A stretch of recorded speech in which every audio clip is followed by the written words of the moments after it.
Okay.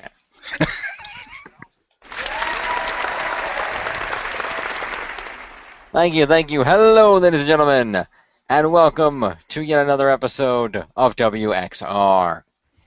I am your host, James Phoenix. Joining me this week, as per the usual, from the Shadow's Maw, Marcus Shadow. Hello, and this is the late report. Wait, Marcus Shadow, you're late? Who's the father? Crispy. I just wanted to cut that off. I knew what someone was going to say. Yeah. You knew someone had to say it was Simon in the conservatory with the candlestick. No, Jim. We all know you're the one that's late, and Pew Pew is the mother. Father. Anyway, also joining me from the Mole Hole and its assorted subsidiaries, and of course XGR, Chris the Mole. You may be noticing right now I'm on the X-Pound logo and James Phoenix is not. That's because during a dark match earlier, I cashed in Money in the Bank and I'm the new X-Pound champion. Exactly. We wish you well in your future endeavors, Jim. Pretty much. Brother Jimmy Cage, TNA champion. Yes. And of course, over there, our usual video logo, the Sad Gamer Richter Hammer. Hello.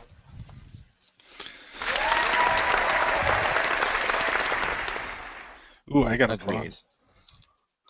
You did. As well you should. You're the face of the X-Pound, literally. Anyway.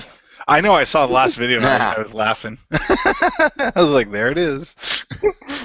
It's back. And in greater number. There it is. Never failed. There you go. Anyway, so we're going to talk about of course, the week of wrestling, starting with Monday Night Raw on Monday, July 28th, running through today, Saturday, August 2nd. So, did anybody want to talk about Raw first? I will just make a note to the viewers listening. We were experiencing some technical issues before this, in case you're wondering why the description is completely off. However, after this video is done, I'm sure someone will probably go change it. Cough, mole, cough. I'm not the host. Cough. You're the call host. No, but what the fuck just happened? Lightning Really, just struck that computer? coffin. Okay. And this has nothing to do with anything, but apparently, even though I'm in a live call right now, my computer decided I was doing fuck all and decided to start going into power save mode. That's your secret. Yeah. You're always doing fucking nothing. Oh yeah. Thank you. Anyway, Rabodo! Although counterpoint, Marcus Shadow actually put up a review this month. I was shocked. But as a anyway, you knew we were doing it. Yeah, but as a rebuttal, Jim decided to actually release a new video, which is a review of Marcus's review. Stay tuned next week when I review Jim's review of Marcus's review. Haha. Poundception. Like that. Reviewception. Yeah, he was. But no, I'm going to say, Raw, Cena opened up Raw. He says he never wants to face Brock Lesnar. Okay, I'm not going to do that. He's a marked man and describes Brock Lesnar. Okay, it's like, it's like Batman. You just sort of slip into it. As a heartless mercenary. The WWE Universe wants Brock to destroy me, he says. And the crowd goes, yay! And cheers and starts to do the yes, yes, yes. Then Cena announces, at SummerSlam, he'll get the beating of his lifetime. And he mentions he won't lie down, he will fight. Paul Heyman then interrupts him, talking about how at SummerSlam, Brock Lesnar will win. He found it courageous of John Cena to realize that the beating that's coming for him, and he doesn't think Cena quite understands. This is where the promo stops being good. Because after that, it then dilutes into Rick. Mm-hmm. Please tell me you're sat down and your kids are nowhere near, because I don't want you to just grab one and strangle them out of anger. Okay. Cena uses ECW to make the crowd like him. Oh, wow. He used ECW for evil. Yeah, he did. He literally says that, like, the ECW had passion. And that's why the crowd used to chant, EC Dub, EC Dub, and the crowd starts to do it. And he goes, just like I have passion, I am like ECW, and the crowd cheered like fuck at him. And I'm like, wow, that's kind of, I don't like that. I would just want to go to his face and be like, Cena, that is our word. You do not use that. Yeah. You do not take ECW in vain. Yeah. Actually, we are done here. Actually, what happened, and it did kind of turn into Cena using it for evil, is Cena was talking about passion, and he looks at Paul Heyman and goes, Paul, you had that passion once, and you have, I could see that spark of passion in you whenever the crowd starts chanting EC Dub, which is true. And then he turns it and uses it for evil, and he says, and I have the same passion. I'm like, oh, why? It makes the crowd cheer him. And I'm like, wow. Yeah. Considering, don't get me wrong, the hate Cena for being Cena thing is over. People have done that to death now. He's not as bad as he once was. He's not even in the title picture as often. He is now, but he wasn't in the title picture for a long time and stuff like that. But still, last time he was in an actual ECW arena, not WWE ECW, not that one. When he was in an last ECW arena, the crowd hated him, and I'd argue the ECW crowd would also hate Undertaker or The Rock or Stone Cold or Bret Hart or Hulk Hogan, because while yes, like Austin was an ECW at one point, all of these people represent the face of the company that ECW was against. ECW, at least in my opinion, was about being the outsiders when it comes to wrestling. You were against WCW and your WWEs. They were the man, and you were like the rebels going against the man, if that makes sense. So the poster child of the man is now using the little guy to make people like him more. It just feels dirty to me. But then Cesaro comes out, and it leads to Cena versus Cesaro, which was an okay match. My note here actually says okay match, in bracket nothing special. See, I thought it was a decent match. Like I said, match of the night, but that just goes to show you how shit the show was. Yeah, the show was pretty shit. Yeah, Cena wins the match, big surprise. My notes, I say it was generally a good match. I only saw the last third of the match. I missed the first part of it that led to the first the first commercial, but I saw it when it came back, and what I saw of it was not too bad, because basically Cesaro was like, Cena, you can't wrestle. That's the difference between you and me is you can't wrestle, and Cena was like, all right, well, why don't you come on down here, and this guy who can't wrestle will wrestle circles around you right here, right now. Yeah. And to Cena's credit, yeah, he kept up with Cesaro. You also got the power. You also mentioned like the guy that's just a big muscular ape who can't wrestle. Yeah. Which I was like, yeah, that's basically the insult the fans throw at him. But like I said, Rick, what was your thoughts on what I mentioned about the ECW thing? Yeah, I wish he had. I can see why he did that, but he shouldn't be allowed to. Okay. I wasn't sure if I was going too far by saying about like they were the little guy against the man and what they represent. I wasn't sure if I was going too far or if you saw it a different way or something. No. What does Jim think about that? Yeah. Oh, sorry, Richter.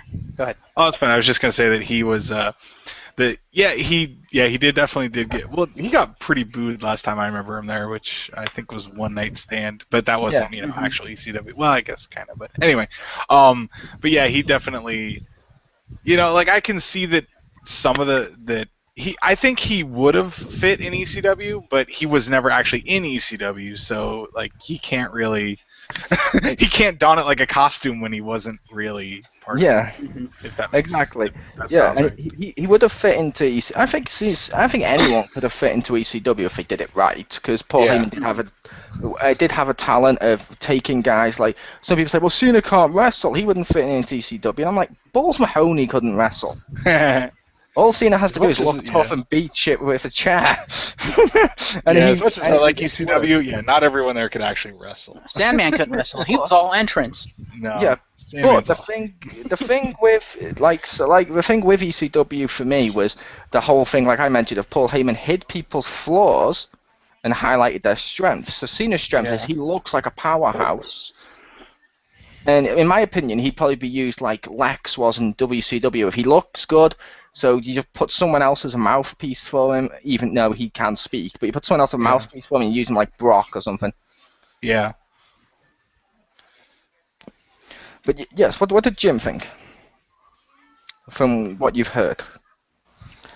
I can agree with that. I gotta say, it sounds like I give credit to the WWE writers that they wanted to, get Cena a pop. It apparently worked, so props to them for that. But I feel like, yeah, that was kind of a really cheap way to do it, and I'm kind of sad that the fans were fickle enough to fall for that. Yeah, for me personally, I can't believe I'm going to say this, and this may be offensive. Stay with us. For me personally, Cena doing that as like we said, he wasn't from ECW, and he wasn't he doesn't look like an ECW star now. Everything he is anti-ECW.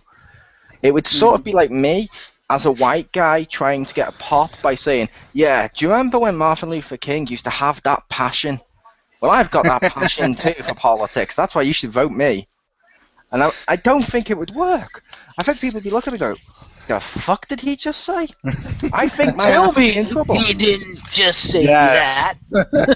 Yeah, but I think I might in trouble. Like I said, that may be semi-offensive because I realise race is not the same, but I'm just using that as a slightly exaggerated version of the offence. Well, you're kind of right. I mean, really. Yeah. And I say really exaggerated because at the end of the day, I don't know a single ECW fan that didn't watch either WWE or WCW as well. But then, after that match, backstage, we had Stephanie with Triple H, and Stephanie and Triple H, during that segment, they actually sold her arrest. I was actually impressed with that. They sold it better than Triple H making sarcastic comments as his wife's arrested. Because, yeah, I mean, don't get me wrong, some of the comments, some people found them funny and stuff, whatever, but, Rick, you're married. Yes. If Wife Blade was ever arrested and was put into the back of a police car, would you stand there in earshot of her and just make jokes about the person's cars and stuff to make it worse for her? Or would you try and support her? I would definitely not be making jokes. Later, yes, but not at the time, no. Yeah, not at the time. Thank you. Yeah. And that's why Wife Blade is happy. Yep. Her official name is now Wife Blade, whenever we talk about her. Okay, but how about the Page bit? Did anyone want to talk about the Page bit, Jeff? Well, since you're talking, let's go back to the Triple H Stephanie. The whole reason for the bit is because Stephanie invited Brie to the show, and because didn't they do the because didn't they go right out to the? Oh no, I guess the Page thing did happen first. It did. The Page. I missed the Page thing, so I'm not sure where that fit in. I just know I remember seeing the back. Okay, because I remember seeing the backstage thing, and I remember seeing them going right into them actually coming out to confront Brie, but I guess that didn't happen until later. But yeah, the end of that bit is them saying, yeah, Brie's going to be here tonight, and I want to bury the hatchet with her, yada, yada, yada, and they walk off. But yeah, Page AJ thing, I missed it, but I did go back and watch that on WWE.com. Yeah, that was kind of sloppy. AJ attacking Page. Yeah. And he's using also kind of sloppy in the same way he uses "I'm kind of a dick." Fuck you. That wasn't an insult to you, Jeff. I thought you were talking about me. No, I said you're using the term "kind of" like when you describe me and you say I'm kind of a dick. Oh, I thought you said that I said I was kind of a dick. I was like, fuck you, I never said that. I would never use you and dick in the same sentence. Now fuck you. Unless it has loves in the middle. I'm not Simon. Hi, Simon. But yeah, I don't know that I agree with WWE trying to use AJ's heel gimmick as a face gimmick. Like, I don't like that. That to me feels dirty. Yeah, it was also the most hypocritical I've ever seen AJ. was the most hypocritical I've ever seen the WWE crowd. But yeah. Well, aside from the ECW thing. Yeah, I mean, because I had it written down with, it got written down as Paige. Like I said, Paige came out and she cut a promo on AJ. AJ comes out and interrupts, saying she gets why Paige is angry and all this, and does her crazy AJ bit. But then AJ says she would never smile at someone while thinking bad stuff or saying bad stuff about them behind their backs. I'm like, that's your entire gimmick, as crazy AJ. And then she proceeds to do it after Paige calls her crazy.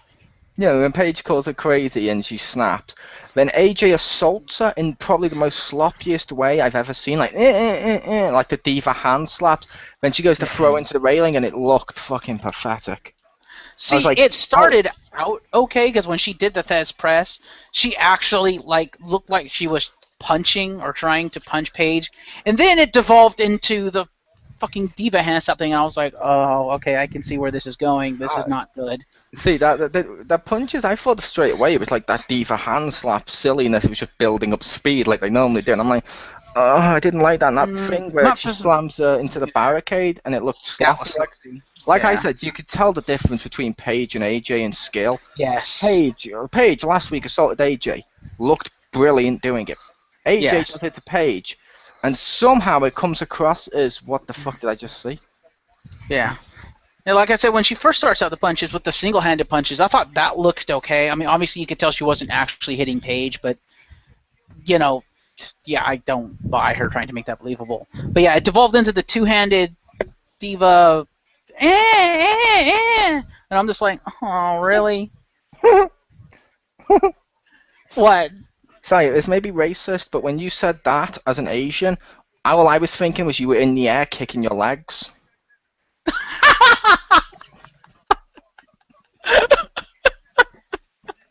Wow. My bad. But yeah, Paige is definitely the more skilled diva there. And like I said, fuck the crowd. Just fuck that crowd. Oh my god. First the ECW thing, and then cheering AJ for going crazy. Before she left, you were booing her for that? Really? I would argue at this point in time, I'm not going to insult the crowd for it as much as the crowd would typically cheering for what they're supposed to and stuff. But that's part of being the crowd. The crowd have always done that. It's like, you'd see like Undertaker back in the day where he'd be like, oh, this guy's a bad guy, and suddenly out of nowhere choke slam him and people would cheer him, which is exactly what you'd do as heel. Or you get like Austin stunnering like a helpless 60-year-old man, and the crowd would go apeshit. It's like, it's the crowd. If you're face, they get behind you. Which means they're supposed to be behind AJ. As much as we may not like it, as much as I prefer Paige, they're supposed to be. But that's my point. AJ is not supposed to be a face. He should never have come back and been a face. To me, the whole thing doesn't make any sense to me. Although, to be fair, she was also a face as her crazy gimmick before she went heel with it. Which means you could argue Kane logic. She was a face before that. And as she descended into the crazy gimmick, it shifted.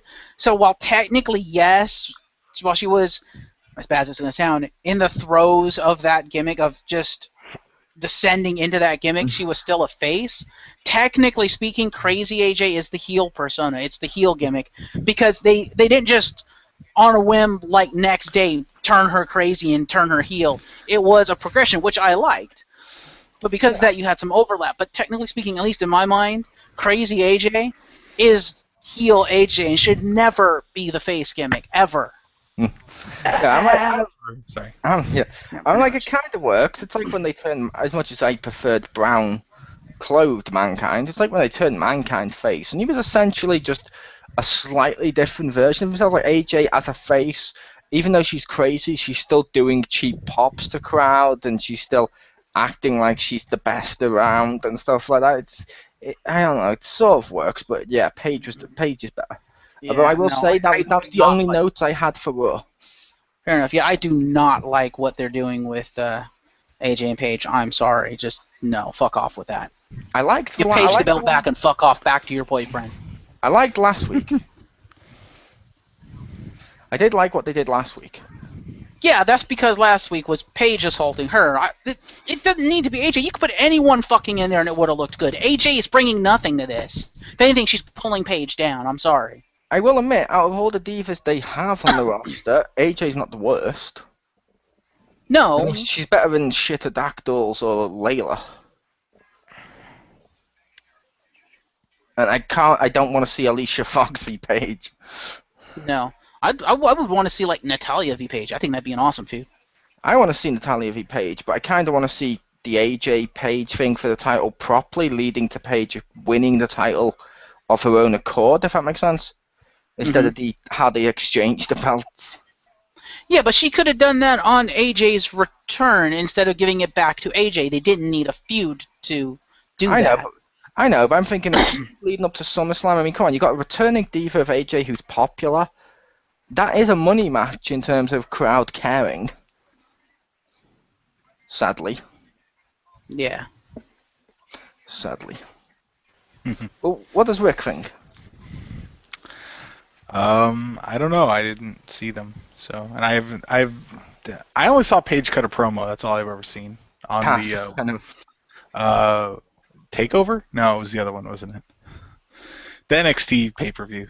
Fair enough. I wasn't sure if like Jeff, if you'd also, if like Marcus, you'd gone back and watched some of the clips, but that's cool. No, I haven't seen her. So. How about you, Jim? Brilliant. Jim?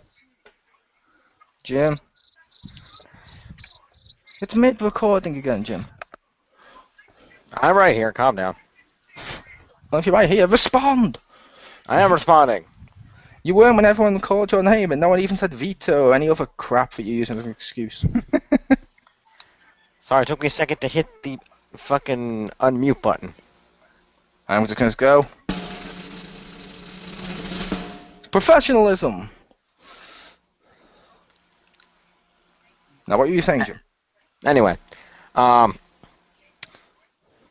for the AJ Page thing, I can agree it's kind of weird seeing AJ use that as a face gimmick. It is a little bizarre. But in all fairness, I don't think they've planned this AJ Page feud out at all. I think they're pretty much flying off the seat of their pants at this point.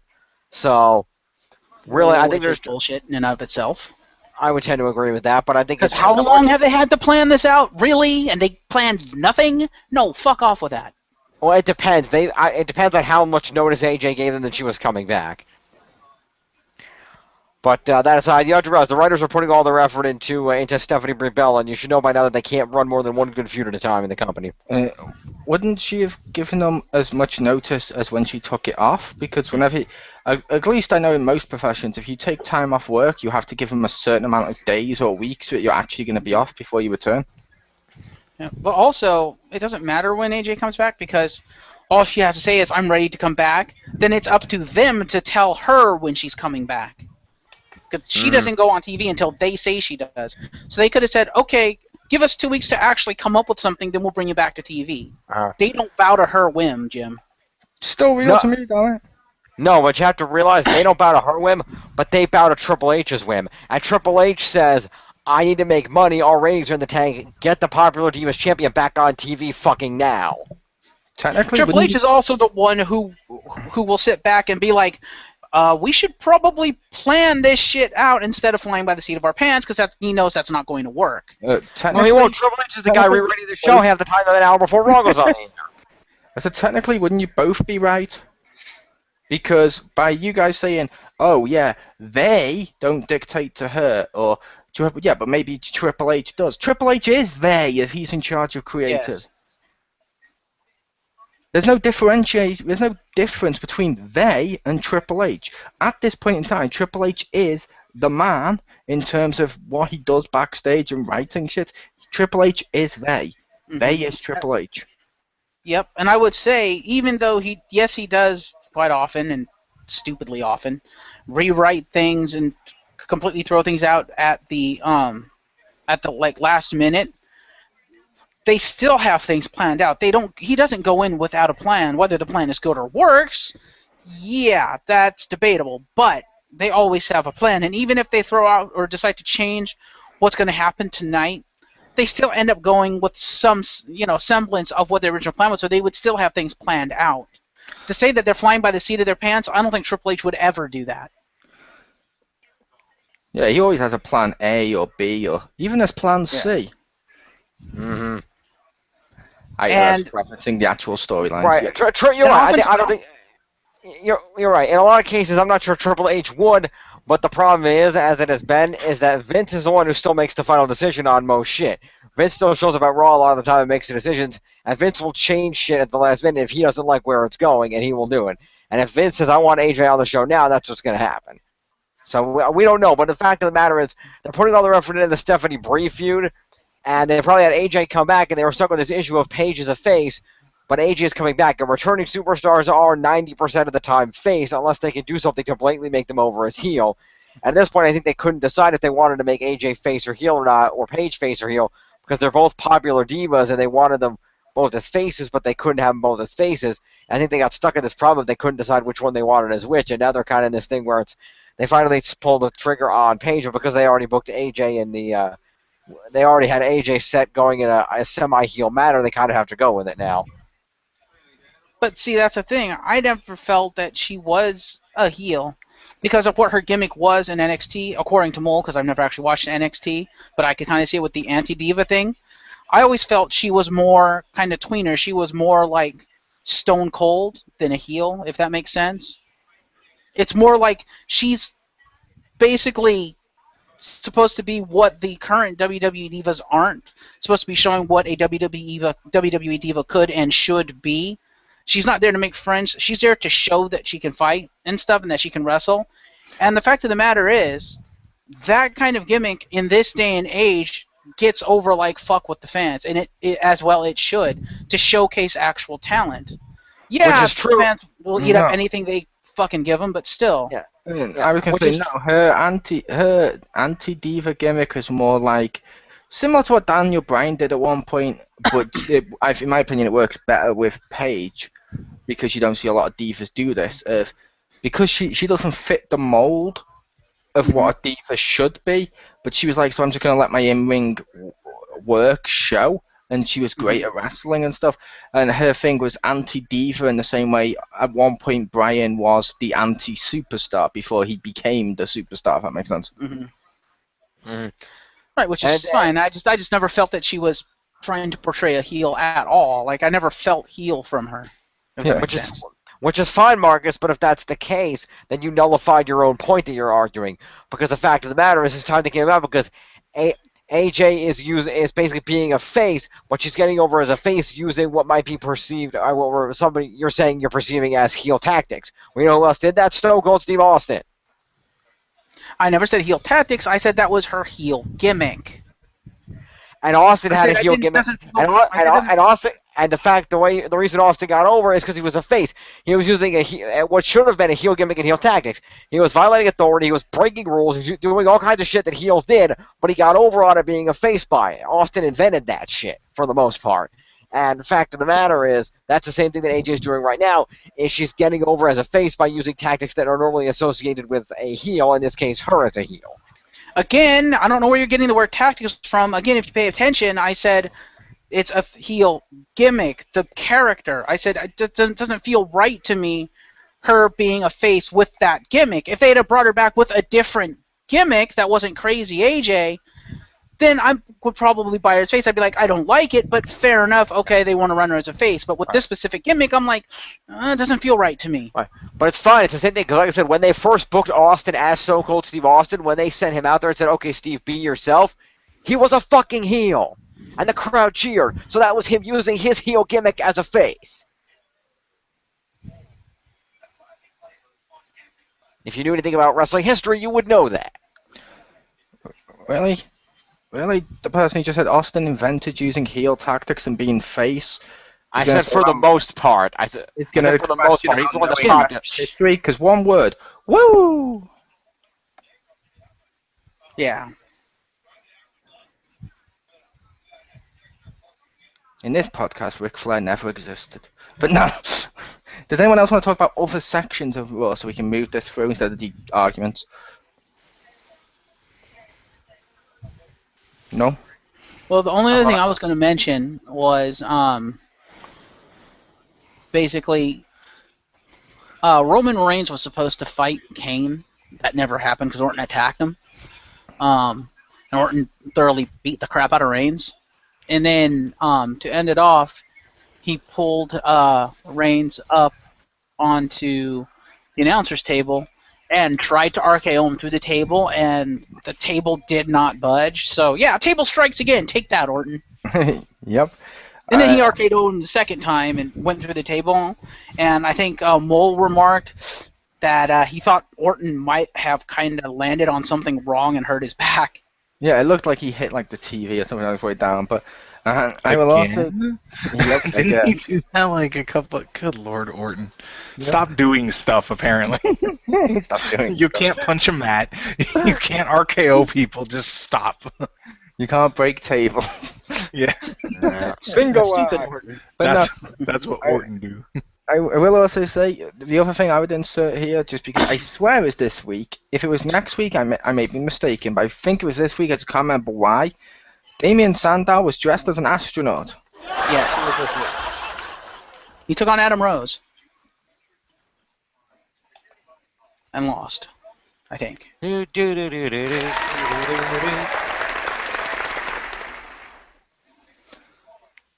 cheered Adam Rose's winning, but still. Mm-hmm. I thought you also wanted to talk about the end of Raw. Oh, yes. So the end of Raw ended with Brie Bella, Stephanie stuff. Stephanie finally came out to confront Brie after trying once and getting interrupted by Jericho. For all you Jericho fans out there, he just came out, did some old school stuff. It was kind of funny, but at the same time, it's like, it kind of doesn't work. That's what I said. Yeah, when he came out and did the a bottom feeding trash bag ho, it just felt like you're too old to pull this off. You're way too old to pull that. I don't think he was too old. I just didn't think the situation kind of warranted it because it didn't feel right. To be fair, none of the old situations warranted it. Yeah, I only thought it used to work with Jericho because he was it's sort of like the DX thing of it worked for him at a certain point.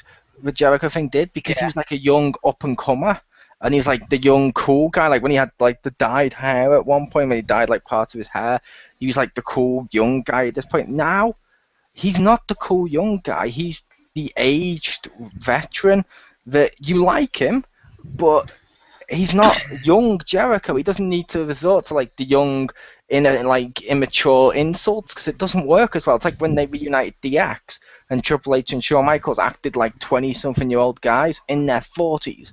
Yeah. It did not work. Yeah. Yeah.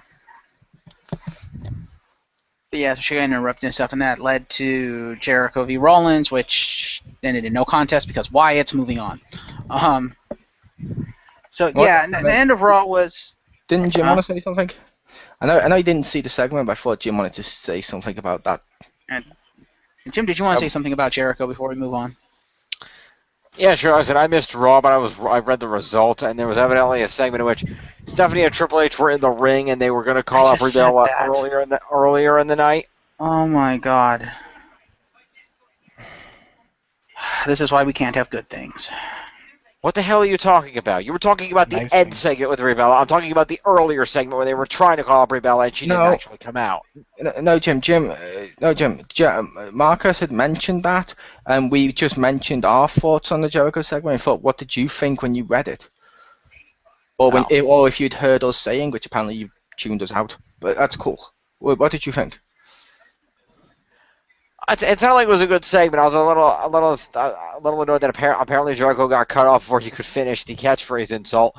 But overall, Jericho and Stephanie are two of the great rivals of WWE history. And it's always fun when they're out there together because they go great on the microphone going back and forth. And Jericho he comes so into his own when he gets to insult Stephanie because, contrary to being on TV, they actually do get along rather well behind the scenes. And so it is fun when they can go out there and they can effectively kind of play this little game with each other. It's pretty fun. So I'm really ashamed that I'm going to have to go back and watch the video of it. I'm kind of ashamed that I missed it. But I will say, I don't think he actually technically got cut off. No. Because he had the microphone and he did the trash bag, how? And as he was screaming, how? You clearly heard him say how. And right near the end of how, that's when Triple H said something at the same time as Jericho was continuing it. So it was, you know what I mean? It wasn't like he got cut off. It was like straight after he said it, Triple H had responded. Okay, that's not how it was written in the recap. Fair enough. Somebody screwed up. Anyway. I blame Richter. He's silent. I think he's been going to all the web pages and deliberately misputting stuff down there so you'll read it wrong. Yeah, funny. Cue the Paul London smile. Yeah, Nice. According to the way the article read, he says Triple H is starting to realize Stephanie is a filthy, dirty trash bag. Triple H tells Jericho to shut up and start focusing on Bray Wyatt. Yeah, he went, ha, and as he screams, how, Triple H goes, shut up. Okay. But you clearly hear him say it. Fair enough. Anyway, but yeah, it sounded like it was a fun little segment. I'll have to go back and watch the video when I have an opportunity, but it sounded like a fun little thing. And I know they don't like to do the Jericho to Stephanie thing too often because that's kind of associated with a slightly less than PG rivalry that they probably don't want people to remember in this age, but it's always nice once in a while when they reference it. What did Richter think? Of that segment? I don't know, it sounds cool. And Jericho making fun of Stephanie is always awesome, so.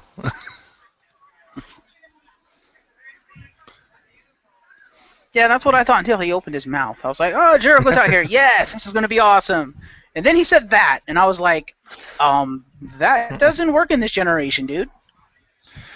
It doesn't work with your It age. shames me to say that, but I'm like, yeah, this isn't the 90s, dude.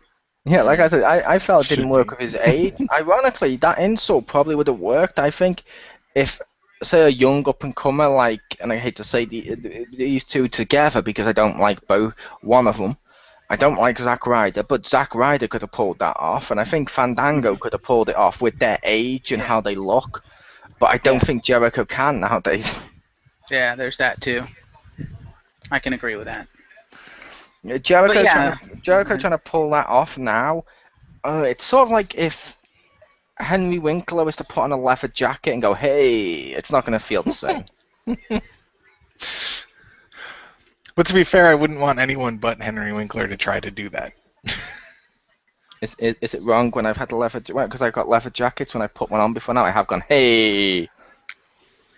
But that's different, though. I don't think...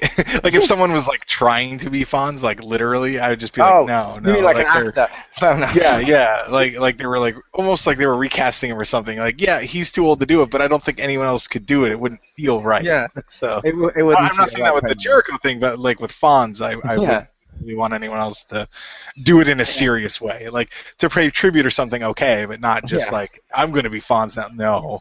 I completely agree. It's like when I watched the A-Team movie. That didn't feel like Mr. T.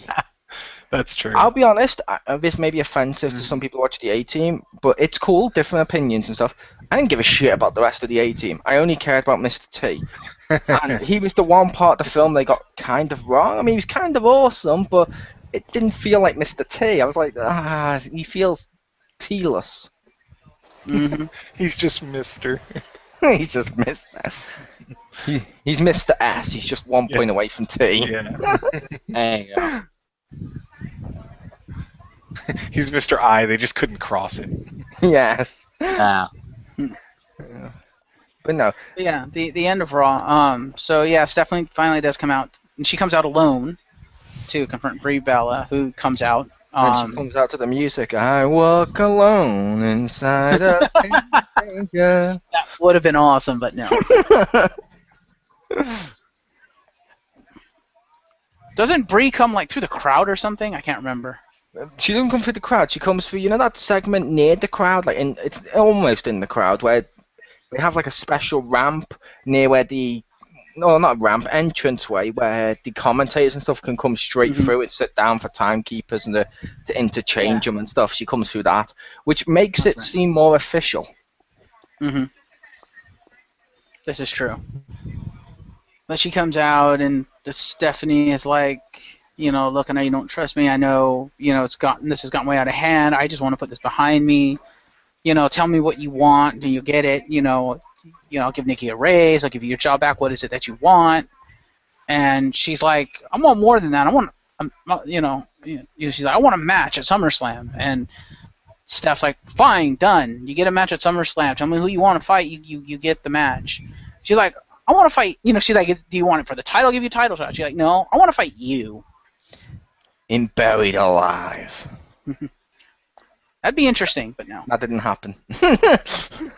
Steph's like, you want to fight me, but I haven't been in a ring, in the ring in like 10 years or whatever, how many years she said.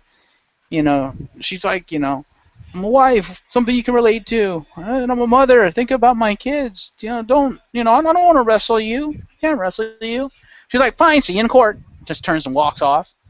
And she does that a couple of times. Stephanie trying to talk her out of it. Eventually, and I have to give credit to Stephanie. She did this pretty well. And I couldn't tell if she actually had tears. Probably not. But she basically breaks down and cries. She's like, fine, you got it. We'll fight at SummerSlam. And then she gets up and then does the complete 180 from the crying and just gets the evil looking around and just kind of slaps Brie Bella and slaps her or knocks her out of the ring, basically, when Brie Bella's running around celebrating. And then Stephanie celebrating and Brie Bella slides back into the ring and jumps on Stephanie and they start going at it. And then we got enforcers to pull them apart. We got Finlay, Baldy Mercury, and Jamie Noble, master of the trailer hitch. And they came out and separated them two, and that's how the show went off the air with them trying to still fight each other, and apparently it taking both Finlay and Joey Mercury to hold back Stephanie McMahon, which I say, what the fuck. And I will also say to you, Rick, I did make the joke. Oh? When she slapped Brie, she landed perfectly on the floor, almost right next to the broken announce table that Orton had used earlier that was still out there. And I mentioned to Marcus, imagine if you've just turned back to Raw and you see Brie there with a collapsed table and Stephanie in the ring. You're going to think, what the fuck did I just miss? Yeah, pretty much. So back to our host, Jim. So, I was going to say, Richter, opinions. I don't know. Sounds like a standard feud. I don't know. Fair enough. You're not excited to see Stephanie wrestle again? She's not like your most anticipated return in the history of WWE? Okay. No, not really. You didn't think Stephanie McMahon should have ended the streak? I think Stephanie McMahon should streak, but Nice. not in the way that Undertaker did. Oh yeah, we have a sound effect for that. I don't need to make my own. I like your homemade one. It's personal. But back to the host. Host, opinions. Yeah, I don't know. I'm kind of looking forward to seeing the match because they built it up really well. As to whether Stephanie can still wrestle, we'll find out. Still wrestle? Yeah. Well, she wasn't terrible back in the the DX and whatnot days. She won the title a few times. So we'll see if she can maintain a match in the ring with Brie Bella here. And I don't know whether the match is good or not. I think the fact that the feud is built up to it is making people want to see it. So. I will give WWE credit for building up this feud like crazy, doing a good job with at least the setup for the match. Yeah, I'm imagining the matchup's probably going to be the like Austin, like the Austin v McMahon or Triple H v McMahon and stuff, or Shawn Michaels v McMahon, where it's a case of he gets around. He does, but it's a case of he gets to just basically, what I mean? I want it to be the one-sided beatdown with Brie just humiliating her. Mm. That's what this needs to be, because if Stephanie wins, it's sort of, wow. Mm-hmm. But back to our host. Indeed. So, moving along for Raw, Mr. Mola, I believe you wanted to talk about Total Divas? And other stuff, yes. Okay. Not SmackDown or NXT this week, but I did take... Oh. Mo, I was going to ask, before you went on to like Total Leagues and all that stuff, did you want me to mention that other thing first, or did you want me to mention it afterwards? Mention it now if you want. Alright, because I figured it might as well just be a quick mention. So starting this coming Monday, IGN is going to kick off. Oh, what are they calling it, Mole? WWE first, WWE 2K15 first, IGN. or IGN first, yeah. They're Then kicking off a August. series called IGN First, which they apparently what they do is every month they pick something that's like coming out or something that's going to be newsworthy for the month, and they dedicate an entire month of articles to that. And so apparently for the month of August, it's IGN First is going to focus on WWE 2K15. So you can go to IGN.com, go to their 2K15 page, and you can keep tabs on it from there. Hopefully, I'm hoping, because there's been no announcement yet as to how you're going to be able to view it, or if you can, I'm hoping IGN will put the 2K15 panel on there. Oh, if not, the roster reveal at SummerSlam Access on the 16th, which that panel will take place at 10 a.m. Pacific time on that Saturday, the Saturday before SummerSlam. Or at the very least, I'm hoping 2K will put it up on their live stream, but I don't know because, again, there's been no information as to how or even if someone who is not at SummerSlam can actually see this thing. Yeah, and I will say with the IGN thing, I'm actually happy about this. Because if you remember a couple of years back before THQ just stopped it, IGN was the first source you went to for the WWE games. And unlike how WWE games themselves, and even the 2K ones, where they just threw like little nuggets at fans here and there, or showed you a video that really didn't show anything but tried to make out it did. The IGN ones used to have like articles up with features and news and stuff. So I'm hoping we actually get more information now as a result, because they're giving it directly to IGN. Which, while I may not like IGN's reviews and some other stuff, they are good for some stuff like news, and that's a great source. Which means I can guarantee you most of August on XGR or WXR we'll probably be talking about 2K15 news. Yes, indeed. Anyway, over to you, Mole. I was waiting for Ricky's response. I thought you were saying something.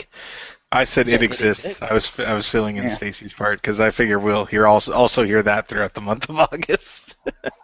So WWE, isn't that like the company with the pandas? No, honey, that was WWF. But that's what the wrestling was called. Why is it called We? Is it like the Saints Row third thing that my mom got mad at me for seeing? Yeah. Why is it We? Wait, I just watched that video you linked me to of the roster reveal. Yeah, did Undertaker like totally steal Luigi's Death Star? Yes, he did.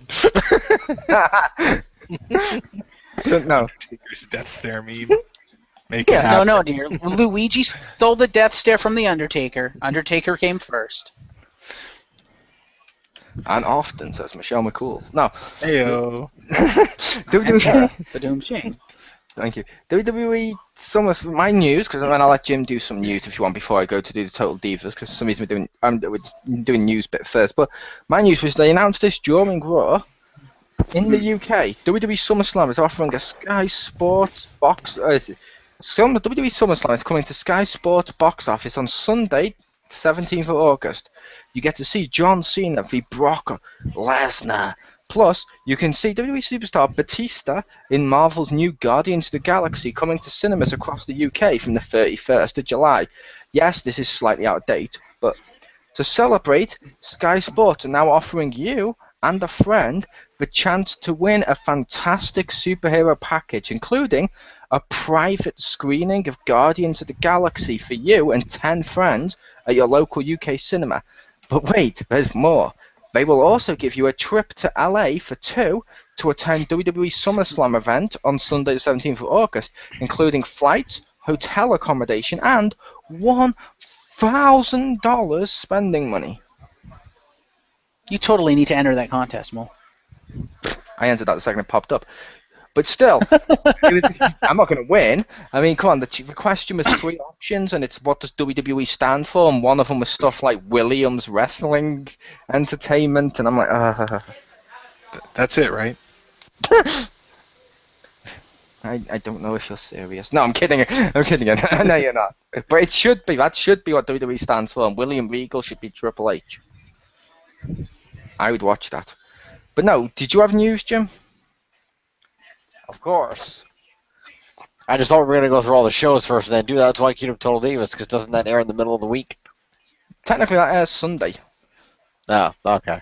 It airs Sunday, and with Total Divas, I'm so behind you anyway, it doesn't really matter. Jeff and Marky wanted to mention his WWE news, so we went with news. Okay, I'm going to say we can do SmackDown first if you want to get that out of the way, or NXT. Didn't watch. Sure, tell us all your SmackDown and NXT reports, Jim. And then you could, because you're the only one who watches them. Oh, you mean me, the person who at the beginning said to you I don't have any news for that, and you completely must have ignored me again during this podcast, huh? Well, excuse me, princess. All right, let's see. He doesn't care about the product, people. Let's see what. And no, Jim, you are not allowed to say that phrase because you, sir, have no charisma. And that phrase requires charisma. Ironically, I have more than you. James Phoenix. Yeah, Chris Benoit doesn't seem so bad now, huh? Ouch. Wow. But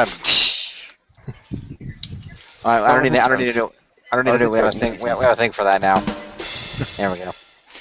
But anyway, your news. Yes, the news. All right. It came from the interwebs. It did. All right. So first of all, WWE had their conference call this past week. They announced that they're up to 700,000 WWE Network subscribers. That's an increase of about 161,000 from the last time they made an announcement right after WrestleMania. Woo! That's lower than they wanted, but it's okay for now because on August 12th they're going to be going international with the WWE Network. On the 12th it'll be premiering in Canada, Australia, New Zealand, and Mexico.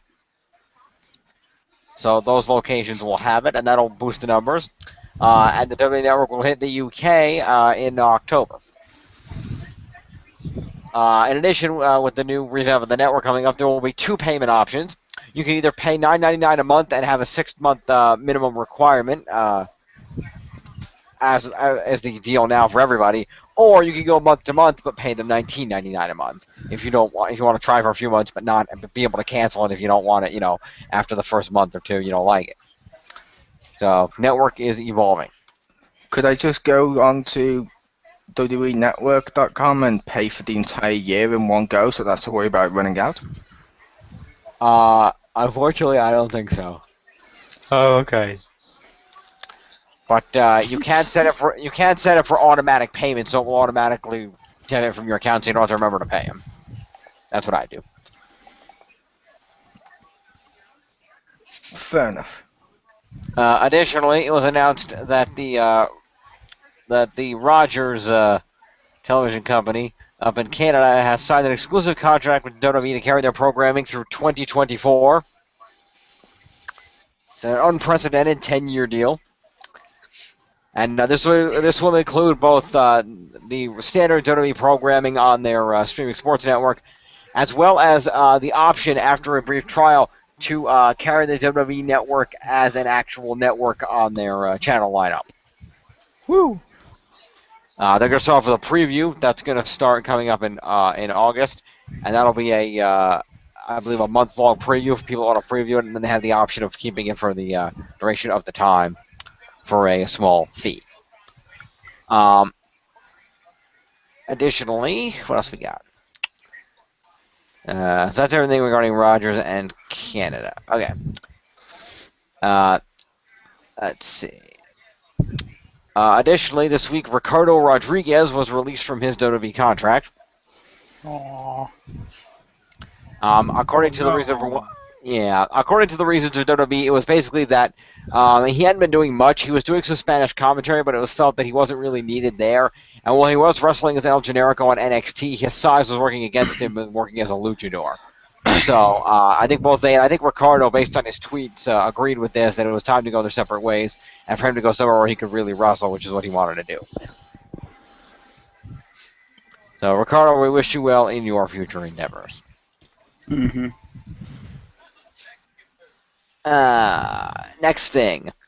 There is said to be a feeling, going back to a mention of the network, there's said to be a feeling among WWE talent that the announcers are too disingenuous when promoting the network.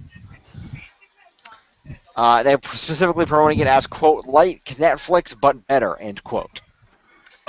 Yeah, right. It's not like Netflix. Initially, the tagline was like Netflix for WWE, but better. However, they made the change because WWE felt the combination of live stream and on-demand library is a big deal.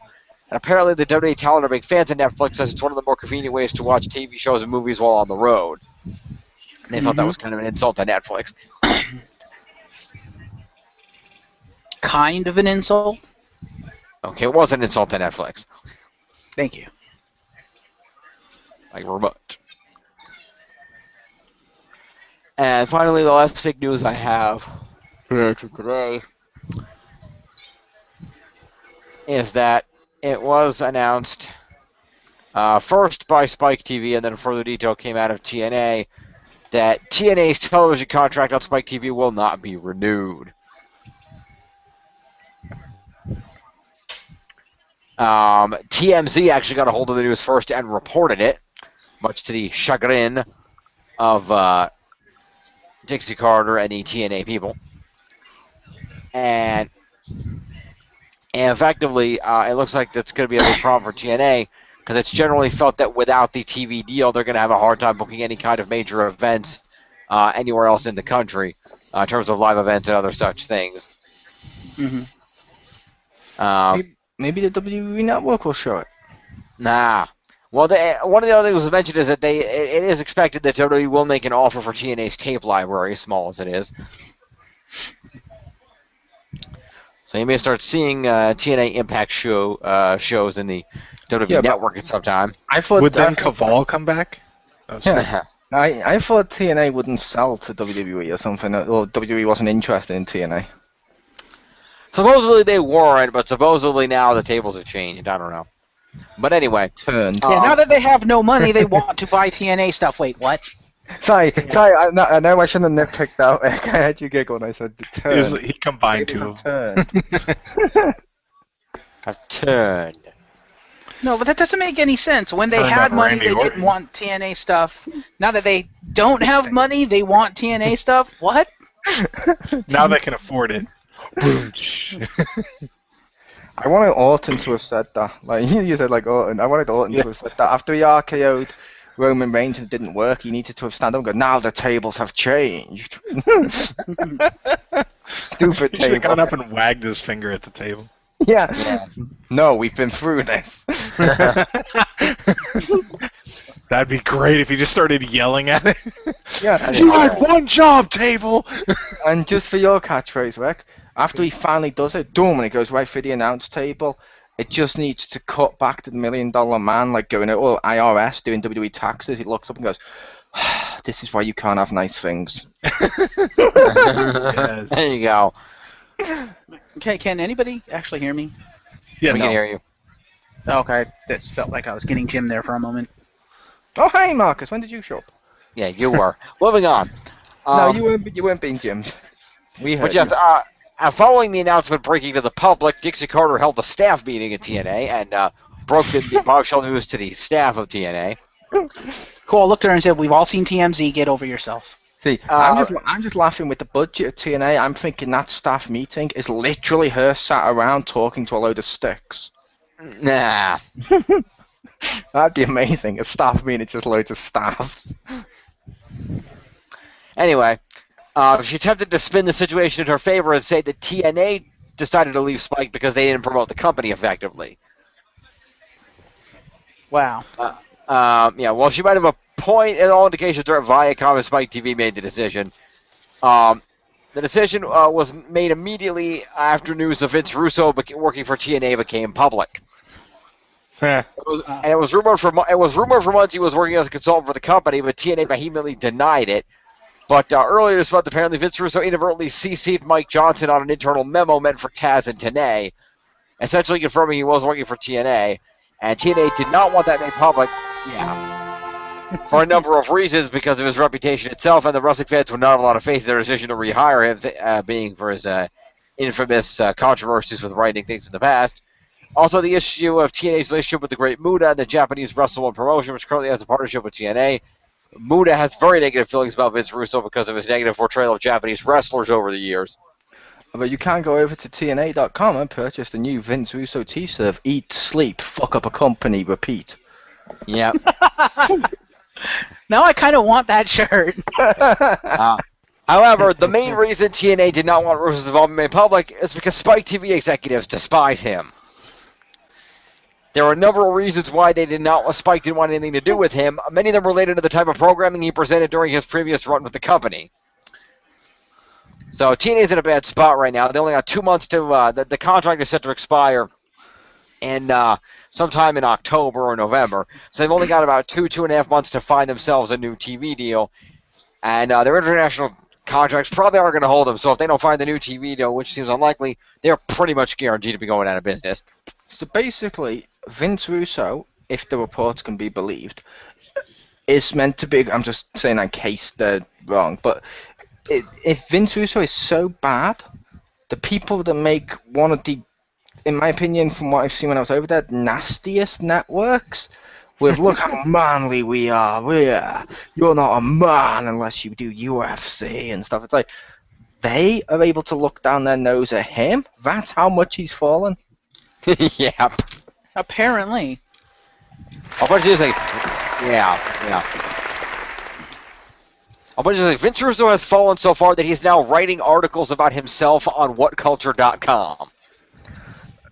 To be fair, he shows up, ruins companies and stuff, and he's fallen all the way down. Don't worry, he probably will rise from the ashes again. His type normally do. Oh.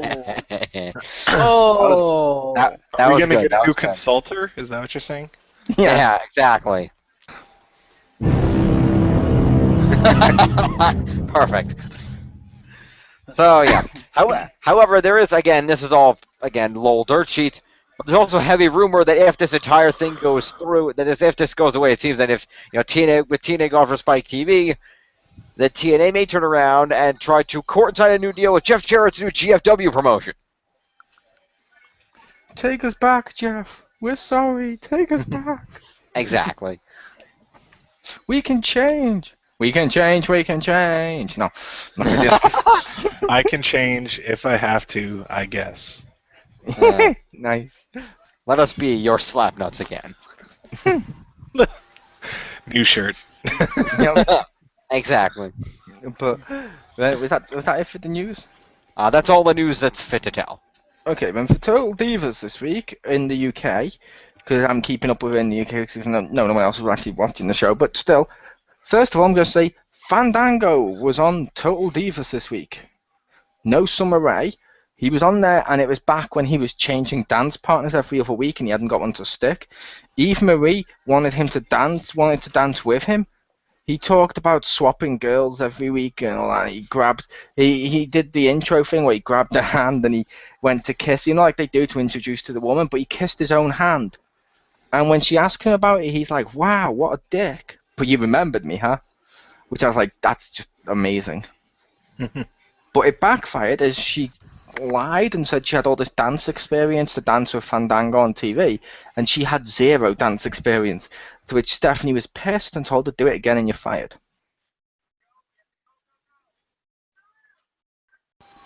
Okay, but then the other part, which I liked, was not the part where the Funky Actors were complaining about the seamstress, because fuck them. But we did have bits with the Bellas, which was amazing. Basically, it turns into them going and staying. The Bellas want to go basically to John Cena's house and then to Daniel Bryan's house, to see each other live and to spend a couple of days with each other.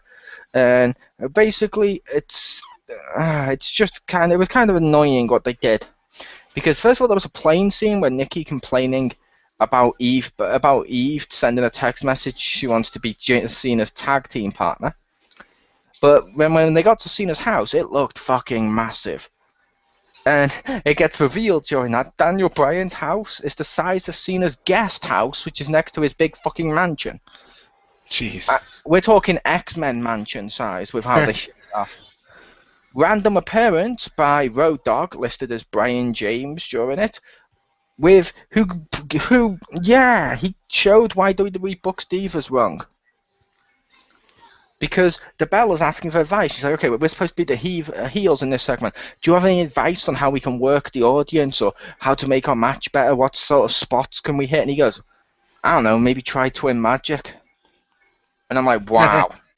The amount of effort you put into that answer, fuck you, Road Dogg. But then we cut back to them going to Brian's house later on.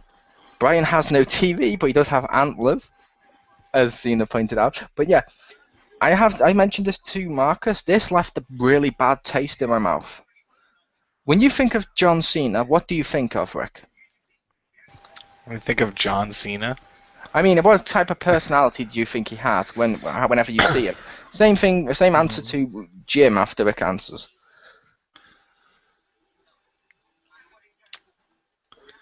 I don't know. I always think a lot of soldier stuff. Yeah. Okay. Fair enough. How about you, Jim? How do you think of John Cena? I don't know. It's like a double-edged sword with Cena, because you can tell he's really, especially when you see him on Total Divas, when he's outside of his in-ring persona for the most part, he really is a nice guy, and he cares about the company. He wants to do the best he can for the company. Yeah. But he's just, yeah. But that seems like the right guy. I mean, in the ring, he's booked like shit, and that's really not totally. And the lines he's given, that's not all his fault. Because if the rumors are to be true, Cena has told Vince and the writer several times that he thinks he would love to go heel, and he thinks that the thing is starting to run its course too. But he's got to do what they tell him to do. So. Yeah. But you answered my question. If outside the ring, he's a nice guy, which we always seem to think he's a nice guy. Yeah. He did something on this that I would find could be so dickish. And so it annoyed me. It literally annoyed me, and it shouldn't. Because literally, he's in Brian's house as a guest, okay? Daniel Bryan leaves to go get firewood. He then turns to Brie and Nikki, and he says to Brie, do you really see yourself living here for the rest of your life here? In this little house? And she's like, I don't know. He's like, didn't you want to raise kids? And she's like, yeah, I wanted to have 2. He goes, isn't it a little too small to raise kids? Wouldn't you rather have something bigger like I've got? And I'm like, that just felt so spiteful. Wow. And so nasty. Yeah. I was like, out of all the douchey things to do, don't get me wrong, I'm not saying John Cena's perfect or, oh yeah, he's always Mr. Nice or anything, but right after Daniel Bryan leaves the room to his girlfriend, you don't do that. It's like, let's say I was, I don't know, let's say I went over to America and I was at Richter's. The second Richter left, I'm not going to turn around and say to wife Blade, yeah, wouldn't you rather have a house that was bigger or a house in England? No, you don't do that shit. What you do when you're at someone's house is you say, that's a nice house, I like this house. And if they say, oh, how does it compare to yours? You can say, oh, it's different, it's got a different neighborhood, I like that. And you basically, you accentuate the other person's characteristics as a good thing.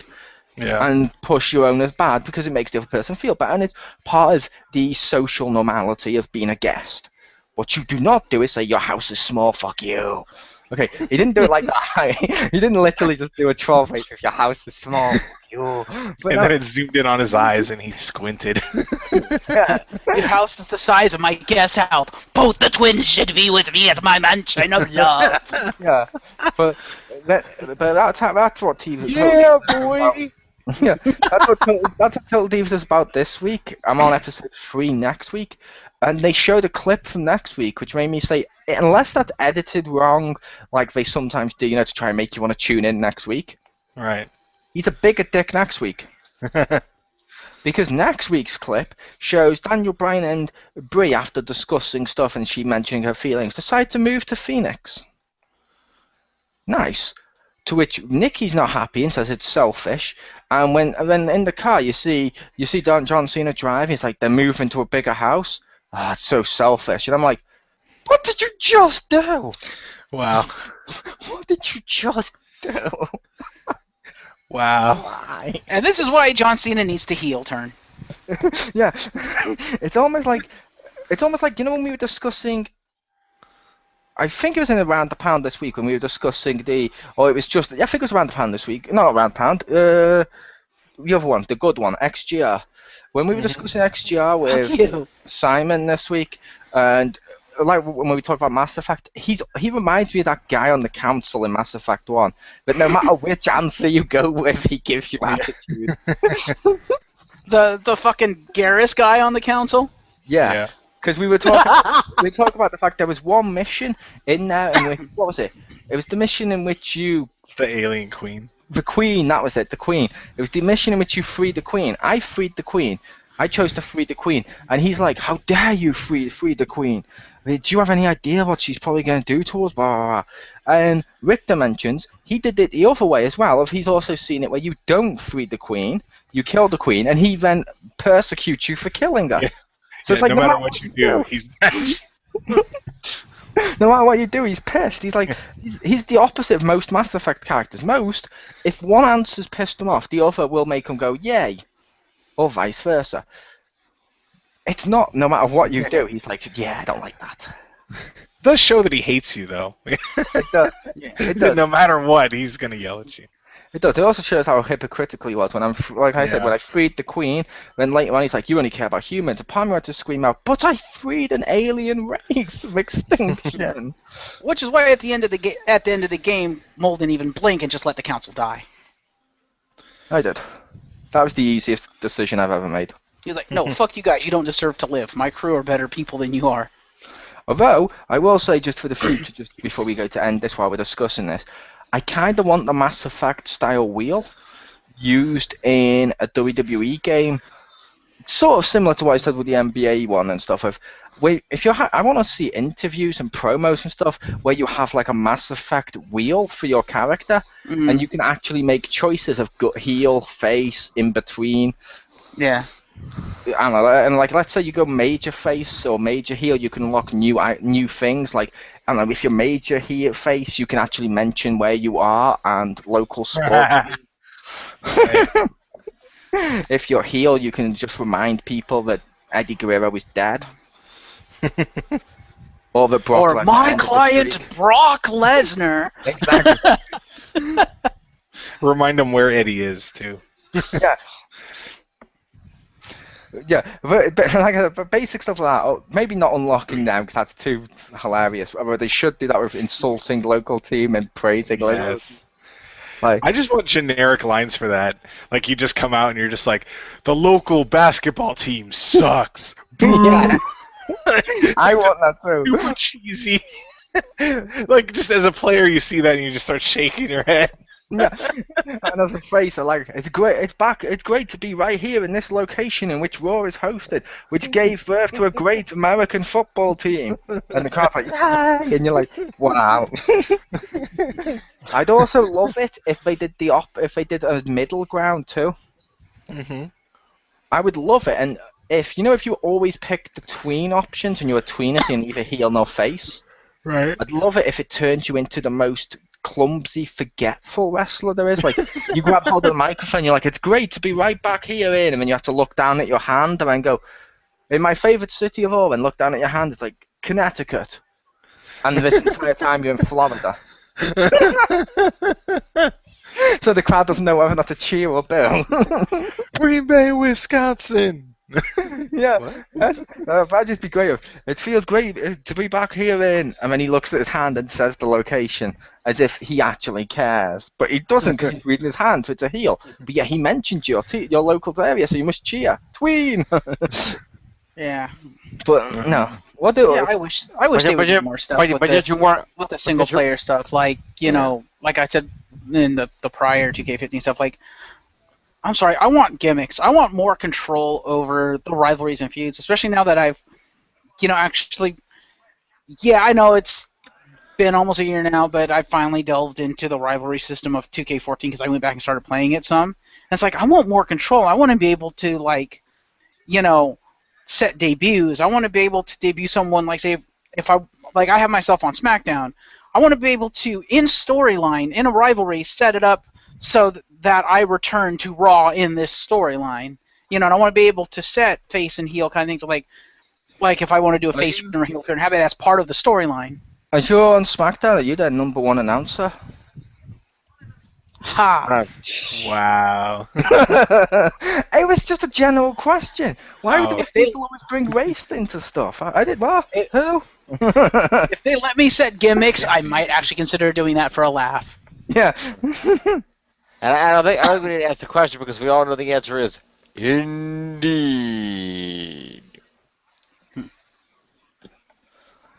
I'm gonna laugh if you get various options. Like I said, like a Mass Effect wheel, you should have a Mass Effect wheel, and that could also go into match types where you pick them, and some of them could lead into ones like gimmick ones where at the end it's a cutscene. I would fucking not stop laughing if it doesn't read what your CAW looks like, and Richter keeps challenging people to heavy hair matches. Wow. So it's like even if he loses, I'm still good, but when he wins, haha, welcome to the club. Welcome to the Bold Parade, and you just see like his logo now, like on a T-shirt with people with their arm up. We the people. Who's gonna end the shaving streak? Yeah, he's gonna. But no, over to host. That was the end I had for Total Divas. Like I said, overall though, like I've mentioned in the past, when they show the real stuff with Total Divas, it's totally worth checking out. And if you haven't actually stayed in touch with Total Divas, like some of the people in this conversation, for example, and you're in America and you've got the network, I believe it's on the back catalogue network. Start watching it from the beginning every other week or so. It's pretty good. Indeed. Like hell, if you got it on the network, Marcus, if you started to watch it like every week, like let's say you started to watch, like say Friday night or something, you started to watch the Total Divas on the network. If you let us know in advance and you were on the same one I was, I'd watch it at the same time. That would be a lot more fun to have the notes, because honestly, this was my favourite part of the week of the wrestling was Total Divas. That shouldn't be. Fair enough.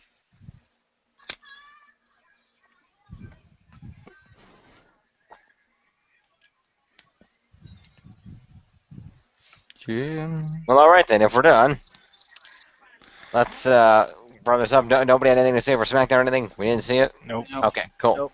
So anyway, that is WXR for another week. We thank you for joining us. Thank you, three, for joining me. Welcome. As always. Welcome. And we will see you next week for another WXR.